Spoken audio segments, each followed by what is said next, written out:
Everybody doing okay this morning? Awesome. Well, hey, I want to start off by asking you a question. You don't need to answer it out loud, but here's the question. How public is your faith? How public is your faith? I want to give you a couple of just sort of spectrums to think about your faith in, and I want you just in your mind, don't come up here and do it in person, I'll get uncomfortable, but just to think about where the publicness, or if that's a word, or how private or how public your faith is, okay? So let me just give you a couple ways to think about this. Like the person over here, like your closest friends and family do not know you're at church this morning, right? Like they don't know. Person over here, you're so public that everyone on Twitter and Facebook and Instagram and you checked in and everyone knows that you're here this morning. Or let me give you, actually this second one's my favorite one. You go to lunch with a coworker. Okay, you go to lunch with a coworker, but over here, you go to lunch with a coworker, you see someone from your epic small group and you pretend like you don't know them even when they're talking to you.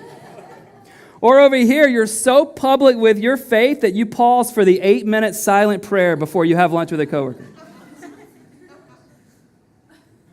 You see that I'm praying? I'm still praying. Still praying. Do you think much of, how public does Jesus intend for our faith to be? That's the question I want to ask today. How public does he intend for our faith to be? And we might think that, well, it depends on a few factors, Ben. It depends, first of all, on my personality, right? And so if it depends on our personality, the shy, introverted person may say, well, I don't talk about those kinds of things. And while the person that's, people who are open books, like they have no secrets, that person's like, hey, I'll talk about anything and everything. And so maybe it's a personality thing, or perhaps we would think it's a job thing, like depends on what kind of industry that you work in, or maybe it just depends on the certain level you're at within your organization, because there's some industries like, oh, Ben, there's not a lot of people of faith in that industry, and so I can't talk about it. And others of you might say, well, I work around people, and they're all Christians, and so we can talk about this kind of thing. Or you might not talk about the industry, but you might just talk about your position within the company or the organization, and because it's at a certain level, people at that level, at least the norm in your organization is people don't display their faith in a public way. So maybe personality, maybe it has to do with the kind of industry or the position in which you work in. Or you may say, Ben, it really depends on what kind of city you live in. Because let's be honest, we all know there are places around our country and there are places around the world that, you're the oddball if you don't talk with a lot of religious language, right? I assume most of us don't live in that city, but the city that we do live in, it is a certain kind of city as well. And so it may be that, Ben, if I was living in a place that maybe I left before where I used to live, that was a pretty common and a normative thing to talk publicly about your faith, but the place you live now, whether it's here or somewhere else, it's not so much the norm when it comes to the culture. Well, what does Jesus intend? Does he intend for it really to be based on our personality or our work situation or the place in which we live? Or does he have something collective that we all need to lean into as we're seeking to follow him? What does he want? Does he want it to be a private, kind of an in-the-secret faith displayed in the secret? Or does he want it to be this on public display out in the open for other people to see? Which does he want? The answer is both. The answer is both. Mark your calendar. If you're not here, get the podcast just so you can compare this talk today with 2 weeks from today, July 13th. My message on July 13th is called The Secret Life. There are things that as we follow Jesus that he wants us to do in secret. There are things that as we follow Jesus, he doesn't want anyone else to see but him and you. But today's message is about what he wants us to bring out into the open, what he wants us to have on public display, how he wants us to live. And let me say this, for today and 2 weeks from today with the Secret Life message, oftentimes we get these two reversed. We do in public the things that he wants us to do in secret, right?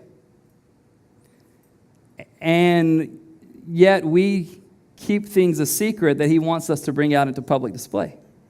And so it's a really interesting, so where we're going today is Matthew chapter 5. Where we'll go 2 weeks from today is Matthew chapter 6. If you want to read ahead, because it's this interesting thing, because many of us would go, you know what, my faith in Jesus is private. Well, it should be in some ways. It should be, certain parts of it should be done in secret. Or others of us go, no way, I'm totally public with everything. Well, he doesn't want you to be public with everything. And so today what I want to do is talk about what does he want us to do when it comes to our open or out in the open public display of our faith in him as we're seeking to follow him. 2 weeks from today is really what does he want us to do that he doesn't want anyone else to know about? He doesn't want anyone else to see. He doesn't want anyone else to applaud for how spiritual we are. There are some things that he wants us to do in the secret. But today is about what he wants us to do out in the open. So if you have a Bible, Matthew 5. If you need a Bible, lift a hand. We'll get one into your hands, and we'll begin from there.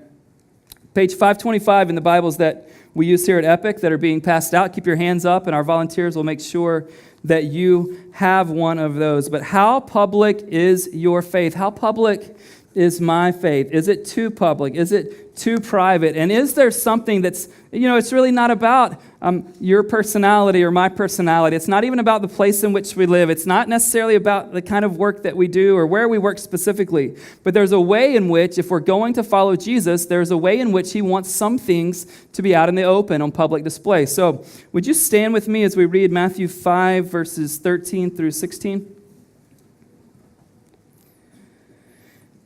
Jesus, in Matthew 5 through 7, he's giving the Sermon on the Mount, and it's the longest public discourse and teaching Jesus ever gave. So you can read that in a chunk if you want to, but we're breaking part of it up for today. He's just given the Beatitudes at the first part of chapter 5, and he's talking about blessed are you when you, blessed are you if you, and that's a great passage. And he gets to verse 13 and says this, you are the salt of the earth, but if salt has lost its taste, how shall its saltiness be restored?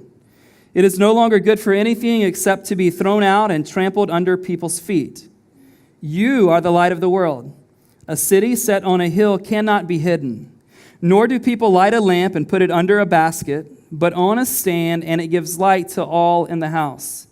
In the same way, let your light shine before others, so that they may see your good works and give glory to your Father who is in heaven. You can have a seat. Just a few verses for today, but I believe that the meaning can really make a massive impact in your individual life. I believe that it can have a huge impact in our life collectively as the Epic community here, as people who are wanting, as we're saying in the summer series, follow me, as a people who are wanting to follow Jesus. And what he begins to say right off the bat, as he uses a few different images and illustrations and analogies, he begins to say this, that if you are going to follow me, you will alter the environments that you find yourself in. If you're going to follow me, there will be something on display. There will be something that you bring into whatever environments, whatever spheres, whatever realms you enter that will alter the environment that you have just entered. Look at the images that he uses. The first thing he says is that you are the salt of the earth. You are the salt of the earth. We've all had food that needed more salt or less salt, right? And if it needs less salt, that's a problem. Okay? And listen, there's only a few restaurants out there that can get the right ratio between French fry and salt, true? But when they do, some of you are thinking gourmet, some of you are thinking McDonald's. I'll just keep moving on before we all get too hungry. Salt alters whatever it interacts with. Whatever it is poured on, it changes. Whatever it's mixed with, it is changing. It is altering the environment that it's mixed in. You are the light of the world. Light is meant, it has one purpose, and that is to alter the environment. It is to change the environment. And do not miss this analogy. Light is especially altering environments it enters into that are the darkest spaces. Don't miss this. Light is meant to change things. A few moments ago, the band was up here playing. The lights were different than they are now. Some of you were able to sleep, except for the drums probably. And now I'm looking at you, and you can still sleep, obviously. That's kind of how I start staff meetings. Like, hey, guess who was sleeping this week? We'll be in a bigger room in a few months, but for today, I can tell you, all right, yep. Like, really, is it that bad? I'm working hard up here. But light is meant to invade. It's meant to alter. It's meant to make this sort of profound difference in whatever it enters, especially the darkest spaces that it enters. And then he says, you are a city on a hill. You are there to be noticed by those around. And so what he's saying is this, is that when we follow Jesus as he intends for us to follow him, something is seen. Something is tasted. Something is affected. Something is altered. Something is drawing the attention of those who are within the environment that we have come into and are in the midst of. There is something there to alter it. So how do we do it? I think there are a couple of ways that we get it wrong, and I want you to listen in because I think they're different ends of the spectrum, but I think they're both wrong approaches. The first one is this: we keep our faith merely private. The first, I think, problem is that we think, well, Ben, that's not who I am, or that's not the kind of place I work, or Ben, we're in San Francisco. It's my faith is just kind of a private thing. I think that's a wrong approach, and here's why I think it's wrong. Look at what Jesus said about lighting a lamp. If we are the light of the world, here's what he said in verse 15. He says, people do not light a lamp and put it under a basket. Instead, they put it on a stand, and it gives light to all in the house. For Jesus' first century audience, for them, a lamp, obviously, they didn't have power, and so they would light it. It would be a small lamp, but they would light the torch, and it would be put on the highest point in the home so that it might give light to as many people and as many places in the home as possible. He says, you are the light of the world. No one lights a lamp and then buries it. No one lights a lamp and then hides it. No one has a lamp except for the purpose that a lamp was created, which is to bring light to whoever it interacts with. That's your purpose. That's my purpose. That's what he means for us to do. So it's not meant to merely be private. But the second way that we get this wrong is that we make our faith public, or we put our faith on public display, but we make it about us, right? We use very God-honoring language, but in the end, it's about us, right? We're like, hey, can you believe how much God has blessed me? Can you believe how much God is doing this for me? But it becomes about us. It becomes about our spiritual scorecard. It becomes about our righteousness. It becomes about what we can do and have done for Jesus. And it becomes about how much better we are spiritually than everyone else, because we never have off days, right? Now, what's interesting to me, and we'll talk about this in a couple of weeks too, again, I said that what Jesus really wants us to keep secret, we want to make public, right? So in a couple of weeks, I'll give you a little bit of a prelude to the message in a couple of weeks. He's going to say, when you give money, don't let other people know about it. Keep that a secret thing. But when we give a lot, we want it to be very public, right? When we do things like, hey, can you believe? Like, can you believe the size check the bank had to give me so that I could help this organization out? Like, we want people to know that. Or he also talks about praying. He's like, when you pray, go into your closet. What we want to do, as he says to the Pharisees, we want to stand on the street corner and go, God, how much flowery language can I think about so this person will be impressed, right? So he doesn't want us to keep it private, but he doesn't want it to make us publicly about us. What does he want us to do? Look at verse 16. Jesus says this. He says, here's the process. There's really like this 3-step process. I don't want you to think formula this morning because it's this living, it's this breathing thing and how he wants us to live. But he says this. He says, let your light shine before others.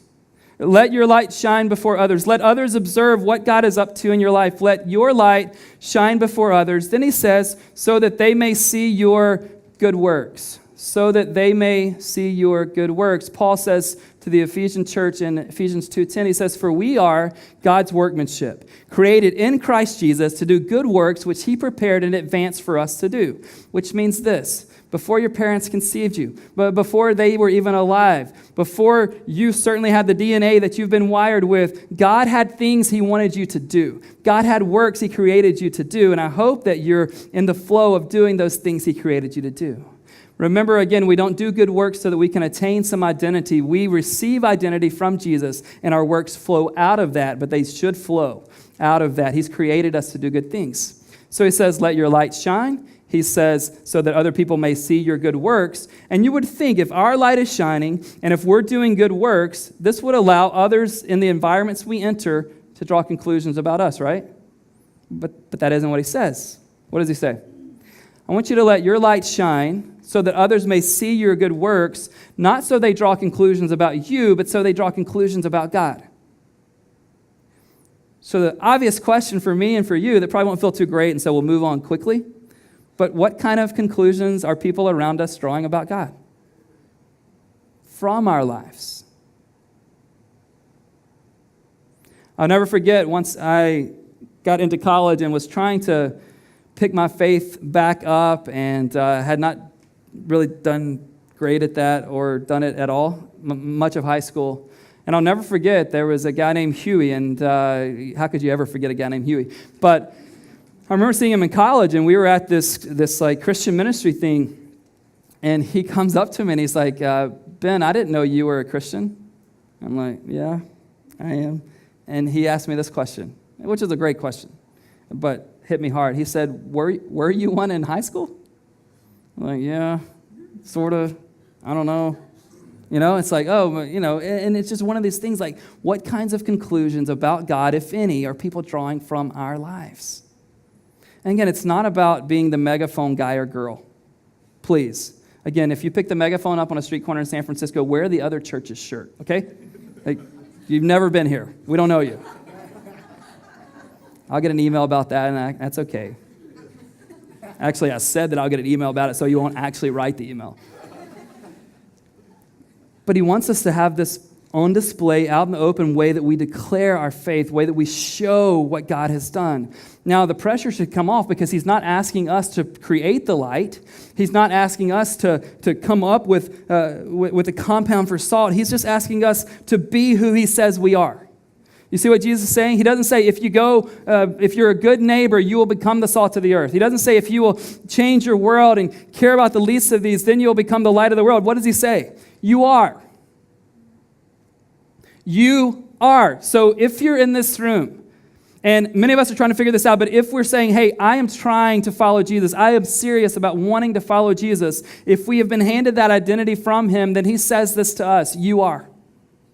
You are what? You are the light of the world. You are a city on a hill. You are the salt of the earth. So now we go and live that out. He's not asking us. Here's what's crazy, because when we hear challenges like this, we start thinking, oh, I've got to start living as someone else. No, he's asking us just to live as our truest self.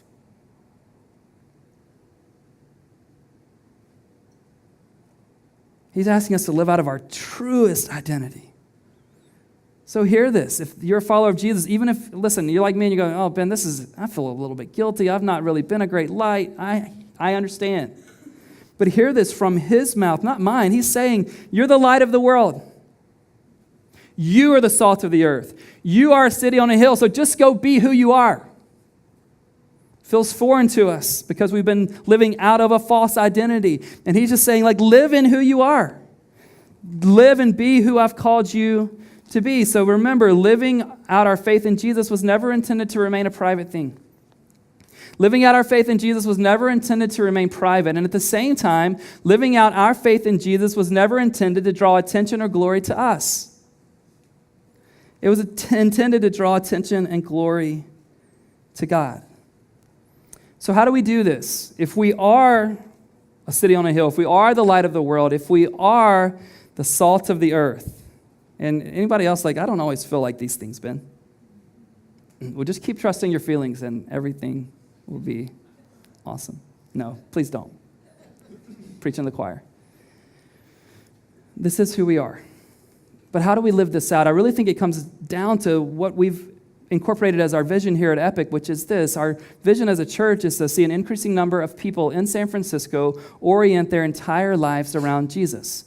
The key phrase here for this point is entire lives. I think when you and I allow every sphere and realm of our lives to be influenced by Jesus, I think that's when we live out who we actually are. When we make relational decisions because we follow Jesus, when we handle even heartbreak because we follow Jesus a certain way, that we become the light of the world. I think when it comes to our sexuality, how we do that, we show that Jesus influences every sphere, how we use our money, how we invest our time. So if you think about when you and I invest our time and money in ways that aren't just about us, our wants and our needs, people see something like that's different than what the rest of the world's doing. When you serve people who can do nothing for you in return, that's being the light of the world. When you and I become known in our buildings or on our block for being the neighbor who does whatever they can to meet everyone else's need, then you start to flavor and alter the environment that you've been placed in. When you become known in your department as the best listener on the planet, especially when someone else's life is falling apart, people take notice of this. When you model sacrificial love for your spouse and your children, people watch that. When everyone else at the office is talking about how much they can't stand their significant other, and you talk about that you care for yours, first of all, they're going to feel guilty. Secondly, though, they're like, wow, there's something different here, and the pressure isn't on you to produce it. Jesus is produced it in us and is producing it in us. He's working in us, and sometimes all we need to do is step back and let him work. We just sang that great song, I will follow you. Like whatever you want, God, I want. Whatever you love, I love. However you serve, I'll serve. Wherever you want to lead me, I'm in. I'm in. Whole life, like with my entire life, Jesus, I want to do this. But as we think about this phrase, city on a hill, how do we as the Epic Church community become that city on a hill? How do we shine in the city that we've been placed in as that city on the hill? I think there are a few ways. One, I think we need to make sure that we're doing what we do for God's glory, not for self-glory. For God's glory, not for self-glory. And here's what's tricky about this. We can talk a big God game and still be all about self, right? Like, can you believe how many spiritual gifts God gave me? Can you believe how God allowed me to serve 1,000 meals down at City Impact? I mean, can you believe, isn't God good? And at the same time, all we're doing is go, hey, look at me. I've got this down. I'm good. And what God wants us to do is draw people's attention to himself. We invite other people into this community. That's one way that we become the light of the world. And listen, we invite them in as they are. As they are. Do you know that Jesus never interacted with anyone at any other place they were at except for where they actually were? Now, so he comes into people's situations, he meets people as they are, and then change happens out of that. Let me just give you three that come to mind right off the bat. One is the woman who was caught in the act of adultery. Right? What does Jesus say? He meets her. Listen, she's not doing things that please him, but he says to her, I don't condemn you, but go and sin no more. In John chapter 4, the woman at the well, she's had 5 husbands. She's now living with a man who isn't her husband. Jesus knows she's thirsting for something that she can't be quenched with, and so he says, I'll give you water that will never run out. He comes to Matthew, the tax collector, like the one in the town that no one likes and everybody thinks is the most evil person in the world. He knows he will be talked about if he goes to his house and parties with the sinners, but he goes and parties with the sinners anyway. But then he says to Matthew, follow me. The only place we can meet other people is exactly where they are. And they don't have to think like you and believe like you and behave like you for you to meet them where they are.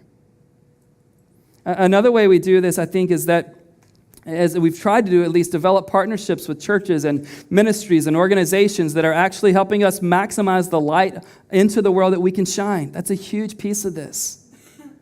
And then when we think about how we approach the city and a culture in which you and I live, for those of you who call this place home, there are really 3 ways Tim Keller says we can think about this or approach our city as people who follow Jesus. The first is this, total separation. Total separation. And what he means by this is that total separation, we only spend time with people who think, believe, and behave like us. We live in isolation. We don't mix with people who have a different philosophy or different way they live or who aren't people who are trying to follow Jesus. We just keep ourselves isolated. But we know that can't be what Jesus intended, right? Think about this. How effective is salt if it just hangs out with salt? Boring, right? Right? If there's 200 lights in a room and another light comes into the room, no one even knows it's there. We know that total separation from the culture at large can't be what Jesus intends for us. But there's an equally destructive way, which is the second way, and that's this, total immersion. Total immersion, meaning this, you and I look like everyone else in our culture. Our marriages look like everyone else in our culture. Our view of sexuality and power and work looks like everyone else's in our culture. And we know that can't be what Jesus wants either, right? He says this, he says, people don't light a lamp and put it under a basket, but you put it on a stand and it gives light to all in the house. You put it on a stand, it gives light to all in the house. You don't bury the light. You don't leave the environment exactly how you entered it. He's called us to live in ways and to be true to who he's created us and given us an identity to be the light of the world, to be the salt of the earth, to be the city set on a hill. So how do we do it? If we don't need to be totally separated and we don't need to be totally immersed, how do we do it? I think we must live in ways that are countercultural. The kingdom of Jesus is countercultural, but you can't be separated, right? What if Jesus had stayed separate from all humanity? We wouldn't be here right now. You wouldn't have hope. You wouldn't know grace. Instead, he does what's called the incarnation. He takes on flesh. He comes to dwell in the midst of us. Emmanuel, God with us. But he doesn't get totally immersed and do everything just like culture, right? But he meets people where they are and invites them into this alternative way to live. He meets people where they are, transforms them, right? The lady who was caught in the moment of adultery, he transforms her. But then he says and changes her and he gives her grace right where it meets her, right where she is. But then he says what to her? Go and sin no more. Go and sin no more. Here's what Tim Keller says, that it's quoted on the screen, about living in this countercultural way. He says, Christians are called to be an alternate city within every earthly city, an alternate human culture within every human culture, to show how sex, money, and power can be used in non-destructive ways. So as you follow Jesus, as I follow Jesus, again, we're not seeking to draw attention to ourselves. But he says that if you let your light shine, if people see the good deeds you do, it will lead them to draw conclusions not so much about who you are, but about who God is. When you and I handle things differently than the world does, when we care for people that the world doesn't care for, again, we're not doing this to draw their attention to us. We want to draw their attention to Jesus. We want to draw their attention to Jesus and who he is. So how do we do this? What are some ways that you and I let our light shine? What are some ways that we display the things that Jesus wants us to display? Here's a few things. I think, first of all, we must maintain an ongoing, vibrant relationship with Jesus. Otherwise, you may publicly talk a big faith game, but you remember what Jesus said to the Pharisees one time? He's like, you honor me with your words. Your lips honor me, but your heart is far from me. Friends, let's not live with a heart far from him. I'd rather our hearts be closer to him than our mouths just to speak of what we want to sound like so that we might impress other people. So we maintain this ongoing, vibrant relationship with Jesus. The second one, which I think is huge, it's got to be this all-of-life faith. I'm fearful that we just compartmentalize our faith, right? Like, this is a Sunday thing for me, but it doesn't really infiltrate my work, or it doesn't really affect how I live relationally, or how I conduct business, or how I treat my family, or on and on and on. And what I want to say is I think it's got to be a whole life following Jesus. Like, this is the all-of-life thing. The third, which I think is crucial, is that we've got to be intentional with the way that we do this. You're not going to do this automatically. I'm not going to do this without intentionally thinking, okay, how does his light shine? What environments has he sent me into? What places has he led you to and equipped you and called you to be a part of something? Those are the environments where he wants us to alter the things that are around us and that we find ourselves in the midst of. And again, I'm fearful for me, as I am for you, that we won't orient our entire lives around Jesus. That we won't allow Jesus to alter our entire lives. And here's why I'm fearful of that.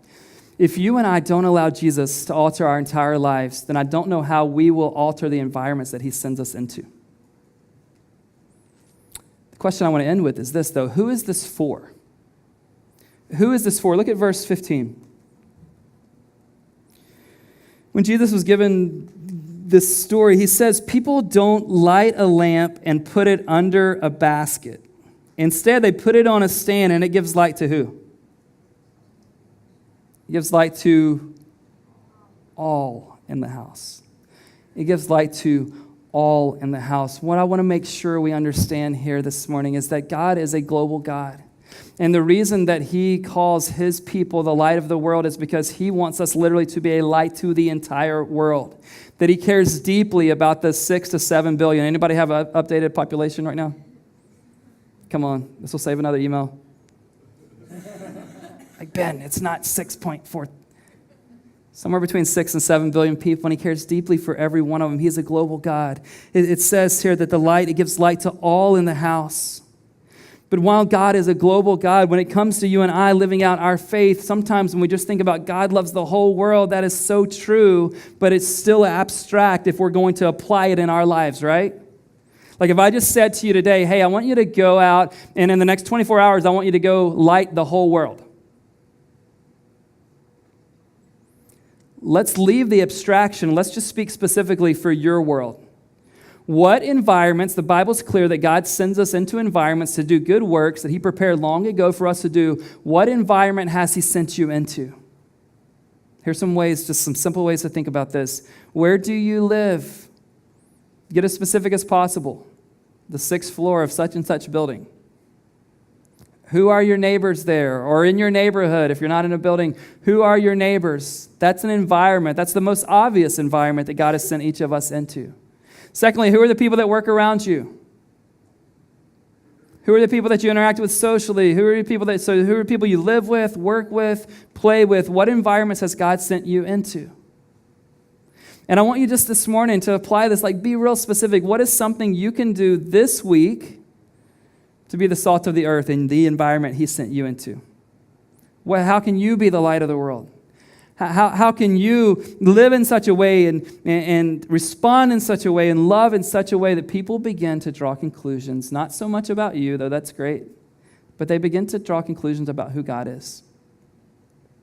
It's interesting when you begin to think through a message like this, what opportunities pop up. Yesterday alone, Shauna and I discovered that our neighbor to the left is about to have back surgery, and we discovered that our neighbor to the right, literally next door on the right, just had a baby.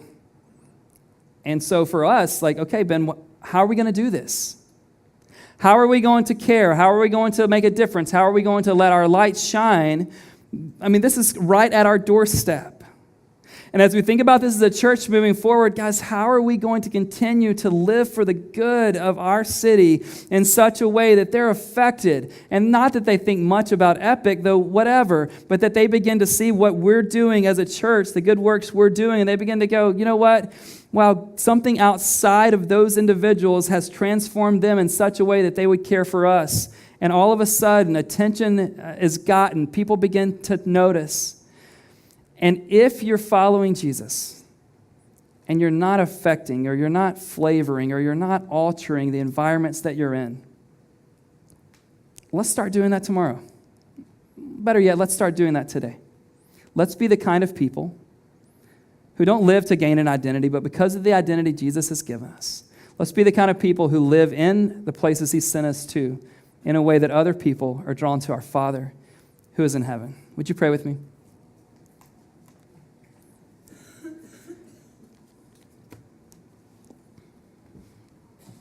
God, I thank you that you have given us an identity. God, I thank you that you've said to us that we are to be the salt of the earth, that we should flavor that which we come in contact with. God, you've said to us that we're the light of the world, that we should make a difference, especially in the darkest places in the world. God, you said that we are to be a city on a hill, that we can actually be noticed and we can be this beacon for those around us. God, I pray that you would help us to see how we live this out. God, individually, God, collectively. God, I pray that the world around us, because of what you have done and what you are doing and what you will do in our hearts and in this community, God, that people would take notice. Not drawing conclusions about us ultimately, but drawing conclusions about you. Jesus, we thank you that you've transformed us. I pray that more of that would be ahead, not just for us, God, but for our city and ultimately for our world. In Jesus' name I pray. Amen. Let's stand and respond.